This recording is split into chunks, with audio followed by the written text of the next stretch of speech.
Bom dia, quarto ano, tudo bem com vocês? Vamos para a nossa aula de geografia hoje, sexta-feira. Olha só, nós estamos falando hoje um pouco sobre as paisagens que sofreram mudanças pela ação do homem. São chamadas de paisagens culturais.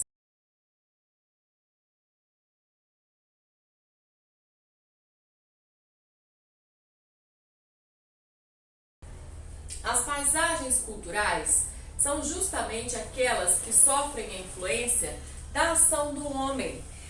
E sofrendo a ação do homem, sofre também as modificações de acordo com a cultura desse homem. Quando a gente fala em homem, a gente não fala de uma pessoa, a gente fala de um grupo de pessoas, de uma sociedade do modo geral, da humanidade, tá certo? E à medida que os homens foram se espalhando pela face da terra, foram construindo suas famílias, cada um adquiriu uma cultura, um modo de agir sobre o mundo. Claro que também sofrendo a influência do espaço natural de onde eles estavam. As pessoas que moram num lugar mais seco têm costumes diferentes do que quem está num lugar em abundância com água, por exemplo, que tem água com fartura. O modo de viver vai ser diferente. A agricultura vai ser diferente, as construções do modo geral serão diferentes, porque atende a necessidade e a cultura, os costumes de cada um de cada região, ok? Nisso a gente percebe que em regiões diferentes nós temos arquitetura diferente, nós temos linguagens diferentes, alimentação diferente, não é?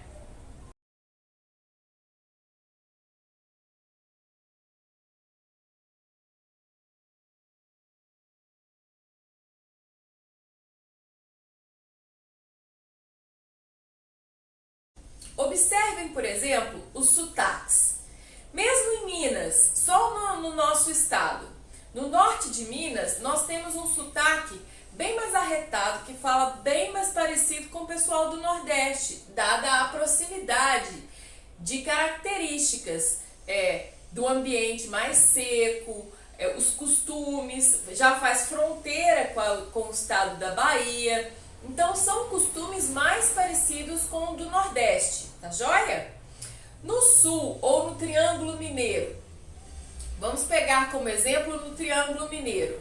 O Triângulo Mineiro é aquela beiradinha de Minas que tem aquela pontinha lá pro lado de Goiás, né? De São Paulo. Então é um interior que já fala mais porta, carne. Vocês já ouviram as pessoas falando assim? Pois então. Então, olha só dentro de Minas nós temos muitas variações de forma de viver.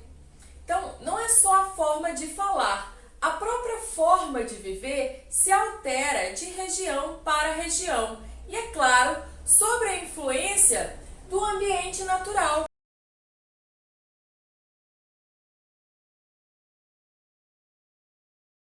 E o que seria esse ambiente natural, então? É justamente aquele que não é modificado pela ação do homem.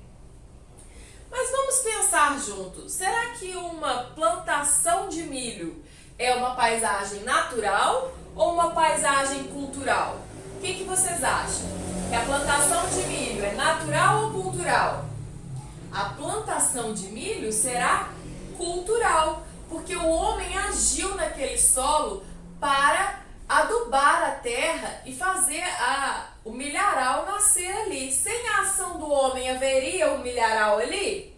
Não, tá? Então a agricultura faz parte das paisagens culturais, assim como as cidades e todas as ações dos homens que modificam o ambiente. São chamadas de paisagens culturais, essas paisagens que sofreram essa influência humana. E as paisagens naturais são aquelas que não sofreram a ação do homem. Então ainda não existe aí uma construção, uma modificação no ambiente, tá? É aí a cachoeira, a floresta, tá ok? Vamos vamos pensar junto, meninos. Tem um texto aí nas atividades para a gente poder ver que fala sobre a enchente que teve aqui em Ubá. O que é enchente? O que esse texto que tem aí nas atividades tem a ver com o que nós estamos vendo sobre paisagens naturais e culturais? Tem tudo a ver. Vamos pensar nas enchentes.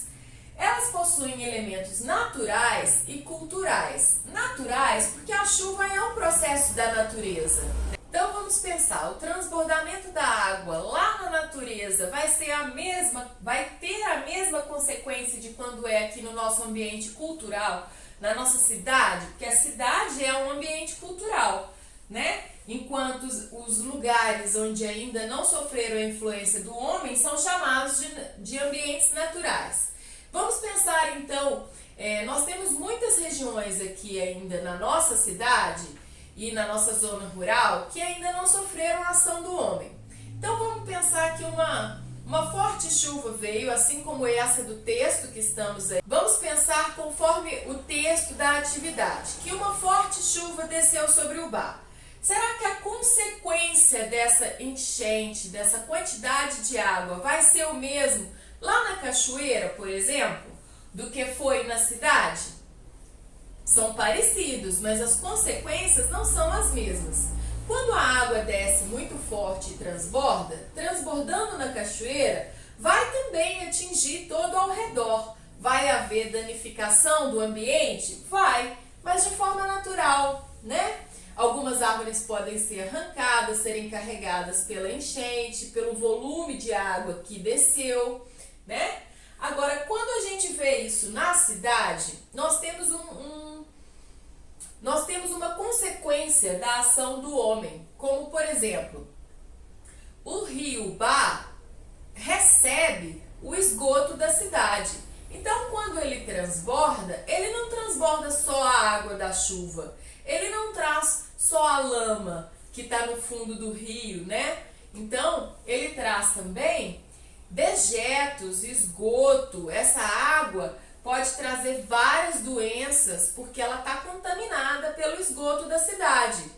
Tá vendo como existem diferenças e prejuízos maiores para o próprio homem quando, ao agir sobre a natureza, ele não pensa de modo equilibrado?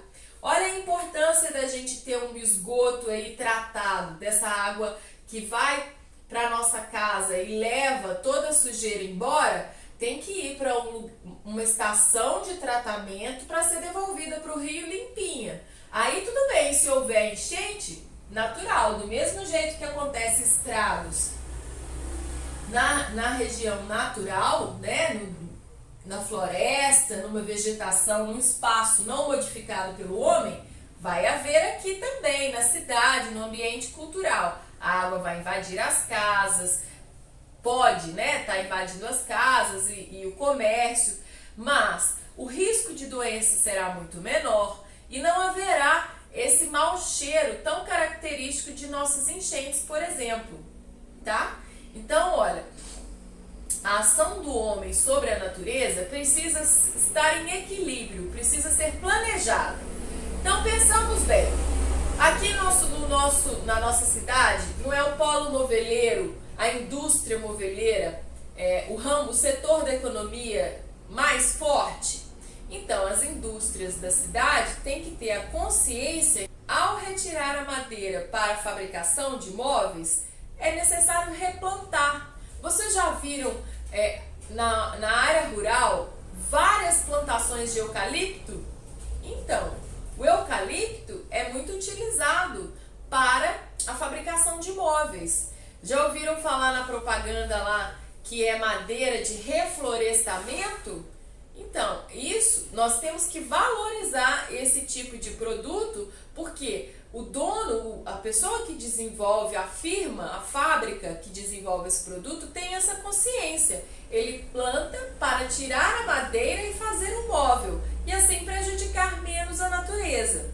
Então é isso que nós temos que ter cuidado, em manter um equilíbrio entre a paisagem natural e a paisagem cultural. Mas é certo que o progresso da vida do modo geral exige uma transformação da natureza. São mais bairros que crescem, mais casas que são construídas, mais ruas, mas isso tudo precisa ser feito com planejamento, para que o próprio homem não sofra as consequências depois dessas construções todas sem respeitar a natureza. Que aí é na hora que tem desabamento de barranco, que as casas caem, machucando pessoas, que o esgoto vem para dentro das nossas casas através da enchente quando o rio transborda. Então, ó, de olho nisso, tá? Por isso que é tão importante preservar a natureza e manter o equilíbrio, para que nós também tenhamos uma melhor qualidade de vida, ok? Por hoje é só, fiquem com Deus, um grande beijo e até a próxima aula.